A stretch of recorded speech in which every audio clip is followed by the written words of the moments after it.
गया जिले के एक छोटे से गांव में राम प्रसाद का बड़ा सा परिवार रहता था। परिवार में उनकी पत्नी कमला देवी, बड़ा बेटा सुरेश, छोटी बहू रानी और छोटे बेटे मोहन के साथ नयनवेली बहू पूजा रहती थी। पूजा मेहनती, समझदार और समय की कीमत समझने वाली लड़की थी। मायके में उसने अपनी माँ से सीखा था कि अगर काम सही योजना से किया जाए तो कम समय में भी अच्छे से पूरा किया जा सकता है। लेकिन सास कमला देवी को पूजा की यह आदत बिल्कुल पसंद नहीं थी। उन्हें लगता था कि जो बहू पूरे दिन रसोई में लगी रहे वही अच्छी बहू होती है। एक सुबह कमला देवी ने ताना मारते हुए कहा, हमारे जमाने में तो सुबह से शाम तक रसोई में ही समय निकल जाता था। आजकल की बहुएं 10 मिनट में खाना बना लेने का दावा करती हैं। पूजा मुस्कुराकर बोली, मां जी, मैं कम नहीं करूंगी, बस समय बचाकर करूंगी। सास हंसते हुए बोली, अच्छा, अगर तू सच में 10 मिनट में सुबह, दोपहर और रात तीनों समय का खाना बना दे तो मैं मान जाऊंगी कि तू सबसे होशियार बहू है। पूरे घर के लोग यह सुनकर हैरान रह गए। अगले दिन सुबह पूजा 4 बजे उठ गई। उसने सबसे पहले आटा गूंथ लिया, दाल कुकर में चढ़ा दी, साथ ही आलू और दूसरी सब्जियां भी उबलने रख दी। गैस के दूसरे चूल्हे पर चावल पकने लगे। जब तक यह सब हो रहा था उसने हरी सब्जियां काट ली और मसाले तैयार कर दिए। 6 बजे तक उसने सुबह के लिए गर्मागर्म पराठे और आलू की सब्जी बना दी। साथ ही दोपहर के लिए दाल, चावल और मिक्स सब्जी तैयार करके अलग बर्तनों में रख दी। रात के लिए आटा, सब्जियां और मसाले पहले से तैयार कर दिए। जब घड़ी में सिर्फ 10 मिनट का समय हुआ तब उसने पहले से तैयार सामग्री की मदद से रात की सब्जी भी झटपट बना दी और आटा बेलकर आधी रोटियां सेंक ली। बाकी रात में ताजी सेंकने के लिए रख दी। कमला देवी ने हैरानी से पूछा, ये कैसे हो गया? पूजा मुस्कुराई, मां जी, खाना 10 मिनट में नहीं बना, लेकिन आखिरी समय पर सिर्फ 10 मिनट लगे क्योंकि सारी तैयारी पहले से थी। सास को बात समझ नहीं आई, लेकिन गांव की औरतों में चर्चा शुरू हो गई कि पूजा बहुत समझदार बहू है। कुछ दिनों बाद गांव में तेज गर्मी पड़ने लगी। बिजली बार बार चली जाती थी। लोग घंटों रसोई में परेशान रहते थे। लेकिन पूजा सुबह ही पूरे दिन की तैयारी कर लेती। इससे दोपहर की गर्मी में उसे ज्यादा मेहनत नहीं करनी पड़ती। एक दिन पड़ोस की चाची बोली, बहू, हमें भी सिखा दे कि इतना जल्दी काम कैसे करती है। पूजा ने गांव की सभी महिलाओं को बुलाकर समझाया, समय बचाने का राज मेहनत से भागना नहीं, बल्कि पहले से योजना बनाना है। उसने सबको बताया कि कैसे एक साथ सब्जियां काट कर रखी जा सकती हैं, मसाले पहले से तैयार किए जा सकते हैं और कुकर का सही उपयोग करके गैस और समय दोनों बचाए जा सकते हैं। धीरे धीरे पूरे गांव की महिलाएं उसकी बातें अपनाने लगी। एक दिन अचानक घर में 20 मेहमान आ गए। कमला देवी घबरा गई। अब क्या होगा? इतना खाना कैसे बनेगा? पूजा ने शांत होकर कहा, मां जी, चिंता मत कीजिए। उसने पहले से रखी तैयार सामग्री निकाली। कुछ ही देर में दाल, चावल, पूरी, आलू टमाटर की सब्जी, रायता और खीर तैयार हो गई। सभी मेहमान खाना खाकर खुश हो गए। एक बुजुर्ग बोले, बहू के हाथ में स्वाद भी है और समझदारी भी। यह सुनकर कमला देवी का सिर गर्व से ऊंचा हो गया। कुछ महीनों बाद गांव में एक रसोई प्रतियोगिता हुई। शर्त थी कि कम समय में स्वादिष्ट और पौष्टिक भोजन बनाना है। पूजा ने सिर्फ 10 मिनट की अंतिम कुकिंग में पूरा भोजन तैयार कर दिया क्योंकि उसकी सारी तैयारी पहले से हो चुकी थी। जजों ने उसका खाना चखा और बोले, इस बहू ने साबित कर दिया कि समय का सही उपयोग ही सबसे बड़ी कला है। पूजा को पहला पुरस्कार मिला। घर लौटते समय कमला देवी की आंखों में खुशी के आंसू थे। उन्होंने सबके सामने कहा, मैंने अपनी बहू को गलत समझा था। मुझे लगता था कि जो बहू पूरे दिन रसोई में रहे वही मेहनती होती है, लेकिन असली मेहनत तो दिमाग लगाकर काम करना है। पूजा ने सास के पैर छुए और बोली, मां जी, आपका अनुभव और हमारी नई सोच मिल जाए तो हर घर खुशहाल बन सकता है। उस दिन के बाद कमला देवी कभी भी बहू को ताने नहीं देती थी, बल्कि गांव की दूसरी सासों से कहती, बहू को सिर्फ काम मत सिखाओ, समय की कीमत भी समझने दो।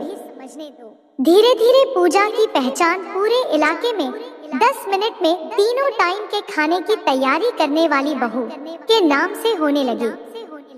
लोग उससे सीखने आने लगे कि कैसे कम समय में भी स्वादिष्ट और पौष्टिक भोजन बनाया जा सकता है।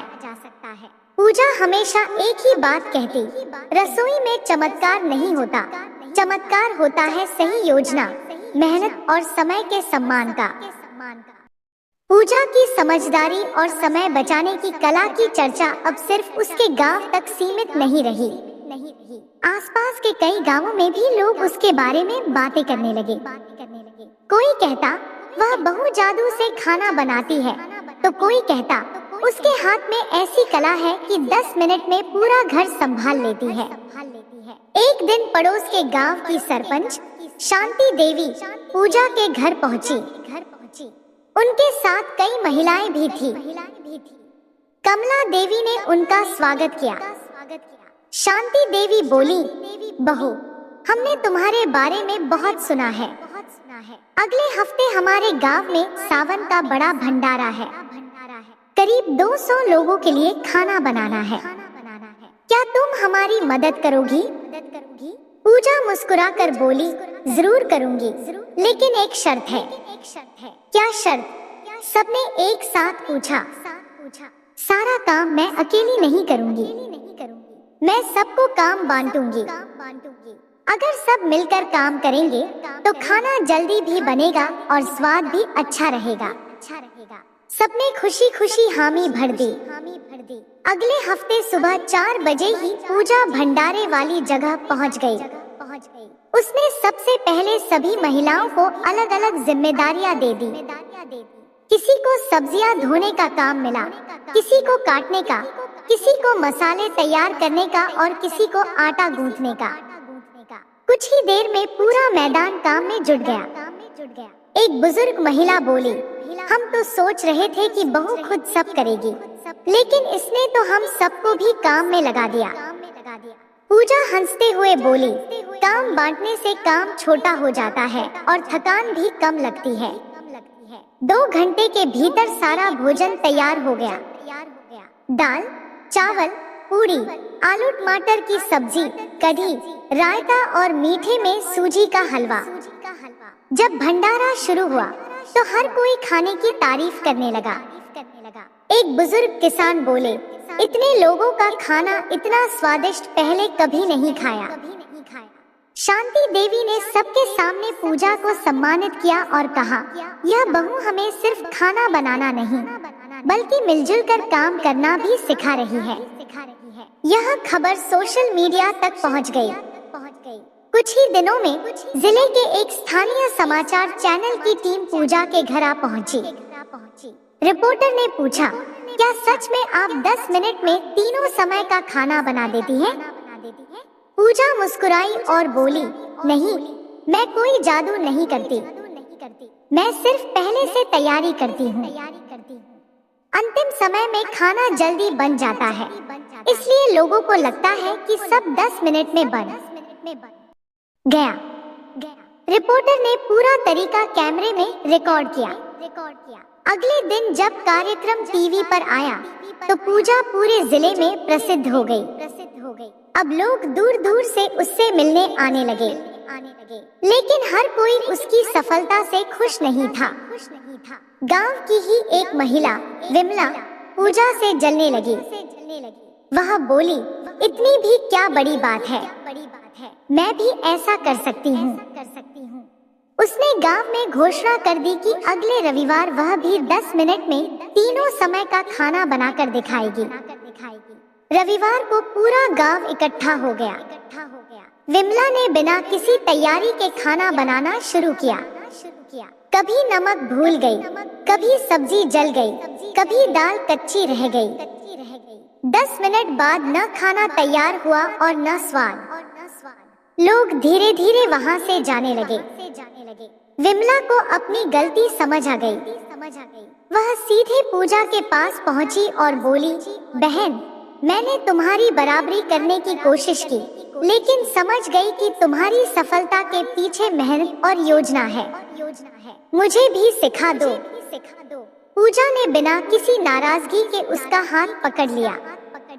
सीखने वाले के लिए मेरे दरवाजे हमेशा खुले हैं। उस दिन से विमला भी पूजा के साथ सीखने लगी। कुछ महीनों बाद जिला प्रशासन ने महिलाओं के लिए समय बचाओ, परिवार सजाओ नाम से एक प्रतियोगिता रखी। पूजा को विशेष अतिथि के रूप में बुलाया गया। उसने मंच पर कहा, अच्छी बहू वही नहीं जो दिन भर रसोई में रहे। अच्छी बहू वह है जो परिवार का समय बचाए, सबको साथ लेकर चले और बिना तनाव के घर संभाले। पूरा हॉल तालियों से गूंज उठा। कमला देवी की आंखें फिर से भर आईं। उन्हें याद आया कि कभी उन्होंने इसी बहू का मजाक उड़ाया था।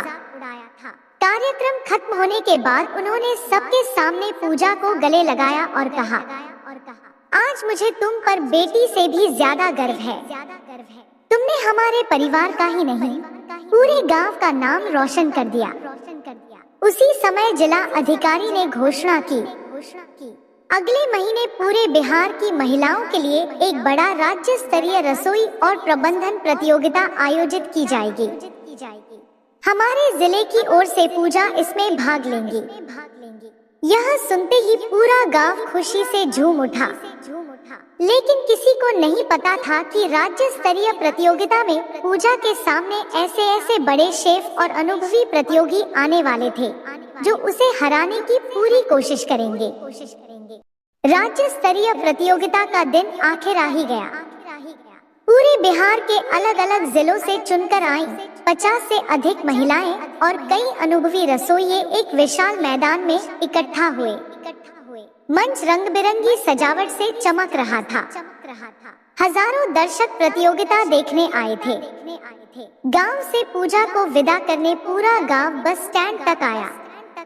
कमला देवी ने उसके माथे पर तिलक लगाया और कहा, बेटी, जीतहार की चिंता मत करना, बस अपने गांव और अपने संस्कार का नाम रोशन करना। पूजा ने उनके पैर छुए और मुस्कुराते हुए बोली, मां जी, मैं पूरी कोशिश करूंगी। प्रतियोगिता शुरू होने से पहले सभी प्रतिभागियों को नियम बताए गए। इस बार चुनौती पहले से कहीं कठिन थी। पहला राउंड था कम समय में पौष्टिक नाश्ता तैयार करना। दूसरा राउंड दोपहर का पूरा भोजन। तीसरा राउंड रात का स्वादिष्ट और हल्का खाना। लेकिन एक नई शर्त भी थी। हर प्रतिभागी को केवल सीमित सामग्री दी जाएगी। जो उसी से सबसे अच्छा भोजन बनाएगा वही विजेता होगा। यह सुनकर कई प्रतियोगी घबरा गए। पूजा ने शांत मन से अपनी टोकरी देखी। उसमें आटा, चावल, दाल, कुछ आलू, लौकी, टमाटर, प्याज, दही और कुछ मसाले थे। वह मन ही मन मुस्कुराई। इतनी सामग्री से तो बहुत कुछ बन सकता है। सीटी बजते ही प्रतियोगिता शुरू हो गई। बाकी प्रतियोगी जल्दी जल्दी बर्तन ढूंढने लगे, लेकिन पूजा ने सबसे पहले अपना काम व्यवस्थित किया। उसने एक साथ दाल कुकर में चढ़ाई, दूसरी ओर चावल रख दिए और तीसरे चूल्हे पर सब्जी की तैयारी शुरू कर दी। जज दूर खड़े होकर उसे ध्यान से देख रहे थे। एक जज ने दूसरे से कहा, देखिए, यह लड़की भागदौड़ नहीं कर रही, बल्कि हर कदम सोच समझकर उठा रही है। कुछ देर बाद पहला राउंड खत्म हुआ। पूजा ने मूंग दाल का चीला, हरी चटनी और ताजा दही परोसा। जजों ने स्वाद चखा। एक जज बोले, सादा भोजन, लेकिन स्वाद और संतुलन दोनों शानदार। पूजा पहले राउंड में सबसे आगे रही। अब दूसरा राउंड शुरू हुआ। अचानक पूरे मैदान की बिजली चली गई। मिक्सर, मशीनें और कई आधुनिक उपकरण बंद हो गए। कई प्रतिभागी परेशान हो गए। किसी की ग्रेवी अधूरी रह गई, किसी का काम रुक गया। लेकिन पूजा के चेहरे पर जरा भी घबराहट नहीं थी। वह बोली, हम गांव की बहुएं हैं। हमें बिना मशीन के भी स्वादिष्ट खाना बनाना आता है। उसने सिलबट्टे पर मसाले पीसे, हाथ से दही फेंटा और लकड़ी के कलछुल से दाल में तड़का लगाया। दर्शकों ने तालियां बजानी शुरू कर दी। दोपहर का भोजन तैयार हुआ। गरम दाल, जीरा चावल, लौकी चना की सब्जी, फूली हुई रोटियां और खीरे का रायता। जजों ने खाना चखा। एक बुजुर्ग जज की आंखें चमक उठी। इस खाने में घर का स्वाद है, बिल्कुल वैसा जैसा माँ के हाथों में होता था। पूजा दूसरे राउंड में भी सबसे आगे रही। अब आखिरी और सबसे कठिन राउंड बाकी था। उसी समय एक प्रतियोगी, जो पूजा की लोकप्रियता से जल रहा था, चुपके से उसकी मसालों की डिब्बी बदल गया। जब पूजा ने सब्जी बनानी शुरू की, तो उसे मसालों की खुशबू कुछ अलग लगी। उसने तुरंत समझ लिया कि कुछ गड़बड़ है, लेकिन उसने किसी पर आरोप नहीं लगाया। उसने वहीं रखे धनिया, हरी मिर्च, अदरक और टमाटर से ताजा मसाला तैयार कर लिया। कुछ ही देर में रात का भोजन भी तैयार हो गया। गर्मागर्म तवा रोटी, मिक्स वेज, दाल तड़का और गुड़ की मीठी खीर। जजों ने खाना चखा तो एक दूसरे की ओर देखकर मुस्कुराने लगे। मुख्य जज बोले, इतनी मुश्किल परिस्थितियों में भी जिसने स्वाद और धैर्य नहीं छोड़ा, वही असली विजेता है। थोड़ी देर बाद परिणाम घोषित होने लगे। तीसरे स्थान का नाम आया, फिर दूसरे स्थान का। अब पूरे मैदान में सन्नाटा छा गया। मुख्य अतिथि ने लिफाफा खोला और जोर से कहा, इस वर्ष की राज्य स्तरीय रसोई प्रतियोगिता की विजेता है गया जिले की बहू पूजा। पूरा मैदान तालियों से गूंज उठा। कमला देवी खुशी से रो पड़ी।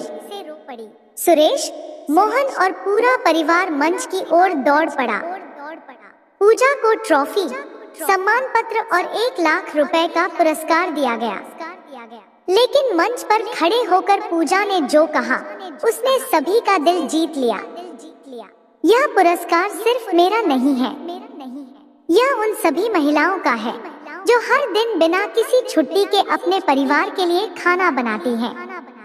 अगर हम समय की सही योजना बनाएं, तो काम आसान भी हो सकता है और जीवन खुशहाल भी। पूरा हॉल खड़े होकर तालियां बजाने लगा। उसी समय बिहार के एक बड़े होटल समूह के मालिक ने पूजा से कहा, हम चाहते हैं कि आप हमारे साथ जुड़कर महिलाओं को आधुनिक और पारंपरिक रसोई प्रबंधन की ट्रेनिंग दें। पूजा ने मुस्कुराकर जवाब दिया, मैं पहले अपने गांव की महिलाओं को आगे बढ़ाऊंगी। उसके बाद पूरे बिहार की बेटियों और बहुओं को सिखाऊंगी कि समझदारी से काम करके जीवन कितना आसान बनाया जा सकता है। गांव लौटने पर पूजा का ऐसा स्वागत हुआ जैसा किसी बड़े विजेता का होता है।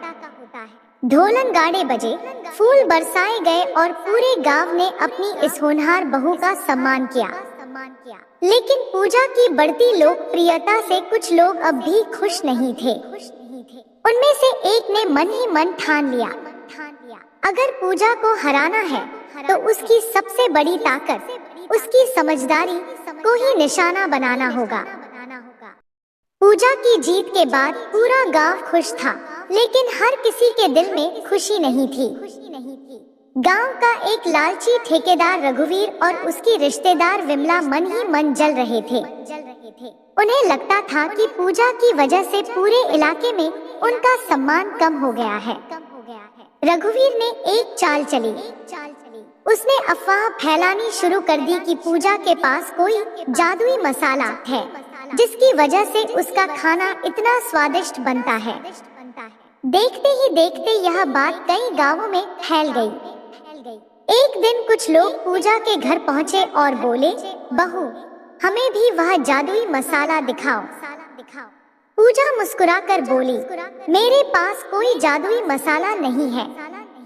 मेरा सबसे बड़ा मसाला है समय की सही योजना, साफ सफाई और प्यार। लेकिन कुछ लोग उसकी बात मानने को तैयार नहीं थे। उसी समय जिला प्रशासन ने घोषणा की कि स्वतंत्रता दिवस के अवसर पर एक विशाल सामुदायिक भोज होगा जिसमें लगभग 5000 लोगों के लिए भोजन बनाना है। पूरे जिले की निगाहें पूजा पर थी। कमला देवी घबरा गई। बेटी, इतने लोगों का खाना बनाना आसान नहीं है। अगर कहीं कोई गलती हो गई तो लोग बातें बनाएंगे। पूजा ने उनका हाथ पकड़कर कहा, मां जी, आपने ही तो सिखाया है कि मुश्किल समय में हिम्मत नहीं हारनी चाहिए। अगले ही दिन पूजा ने तैयारी शुरू कर दी। उसने गांव की महिलाओं की एक टीम बनाई। किसी को सब्जियां धोने का काम मिला, किसी को मसाले तैयार करने का, किसी को अनाज साफ करने का और किसी को रोटियां बनाने का। पूजा बार बार एक ही बात कहती, यह मेरा काम नहीं, हमारा काम है। भोज से एक रात पहले तेज बारिश शुरू हो गई। तेज हवा के कारण कई अस्थायी चूल्हे टूट गए, लकड़ियां भीग गईं और कुछ राशन भी खराब हो गया। लोग घबराकर बोले, अब क्या होगा? पूजा ने तुरंत फैसला लिया। उसने स्कूल के बड़े बरामदे में रसोई शिफ्ट कर दी। जिनके घरों में गैस थी उनसे सिलेंडर मंगवाए। युवाओं ने मेजें लगाई, महिलाओं ने मिलकर सब्जियां काटी और बुजुर्ग बच्चों को संभालने लगे। पूरा गांव एक परिवार की तरह काम करने लगा। सुबह सूरज निकला तो रसोई से स्वादिष्ट खुशबू आने लगी। दाल, चावल, मौसमी सब्जी, पूड़ी, खीर और अचार, सब कुछ समय पर तैयार था। हजारों लोगों ने भोजन किया। किसी ने शिकायत नहीं की। हर कोई कह रहा था, ऐसा स्वाद और ऐसा प्रबंधन पहले कभी नहीं देखा। उसी समय जिला अधिकारी मंच पर आए और बोले, आज हमने सिर्फ स्वादिष्ट खाना नहीं खाया, बल्कि टीम वर्क, अनुशासन और सेवा की मिसाल देखी है। फिर उन्होंने सबके सामने एक घोषणा की। पूजा को जिले की महिला कौशल प्रेरणा सम्मान से सम्मानित किया जाता है। साथ ही गांव में महिलाओं के लिए एक निःशुल्क प्रशिक्षण केंद्र खोला जाएगा, जिसकी पहली प्रशिक्षक पूजा होंगी। पूरा मैदान तालियों से गूंज उठा। रघुवीर और विमला भी भीड़ में खड़े थे। अब उन्हें अपनी गलती का एहसास हो चुका था। दोनों मंच पर आए। रघुवीर ने सिर झुकाकर कहा, बहू, हमने तुम्हारे बारे में झूठ फैलाया, हमें माफ कर दो। विमला की आंखों से आंसू बह रहे थे। पूजा ने दोनों को उठाया और कहा, गलती करने वाला बड़ा नहीं होता, गलती मानने वाला बड़ा होता है। अगर आप सच में बदलना चाहते हैं तो मेरे साथ मिलकर गांव की बेटियों और बहुओं को आगे बढ़ाइए। उस दिन से रघुवीर ने अपनी गलती सुधारने का संकल्प लिया और प्रशिक्षण केंद्र के निर्माण में मदद की। कुछ महीनों बाद प्रशिक्षण केंद्र शुरू हुआ। दूर दूर के गांवों से महिलाएं आने लगी। पूजा उन्हें सिर्फ खाना बनाना नहीं, बल्कि समय का सही उपयोग, साफ सफाई, पोषण और मिलजुल कर काम करने का महत्व भी सिखाती थी। कमला देवी रोज दरवाजे पर बैठकर यह सब देखती और गर्व से कहती, जिस बहू को मैं कभी 10 मिनट वाले ताने देती थी, आज वही हजारों घरों की प्रेरणा बन गई है। पूजा मुस्कुराकर उनके पास बैठ जाती। मां जी, अगर आपने मुझे चुनौती न दी होती तो शायद मैं खुद को कभी इतना आगे बढ़ाने की कोशिश ही नहीं करती। कमला देवी ने उसे गले लगा लिया। आज से तू सिर्फ मेरी बहू नहीं, मेरी बेटी है। पूरा गांव इस दृश्य को देखकर भावुक हो गया। समय बीतता गया। पूजा का नाम पूरे बिहार में सम्मान से लिया जाने लगा। लेकिन उसकी सबसे बड़ी पहचान कोई पुरस्कार नहीं थी। उसकी पहचान थी वह बहू जिसने साबित कर दिया कि मेहनत का मतलब सिर्फ घंटों काम करना नहीं, बल्कि समझदारी से काम करना भी है। उसने लोगों को सिखाया कि रसोई केवल खाना बनाने की जगह नहीं, बल्कि परिवार को जोड़ने, समय बचाने और प्रेम बांटने का सबसे सुंदर माध्यम है। कहानी की सीख। सफलता किसी जादू से नहीं मिलती।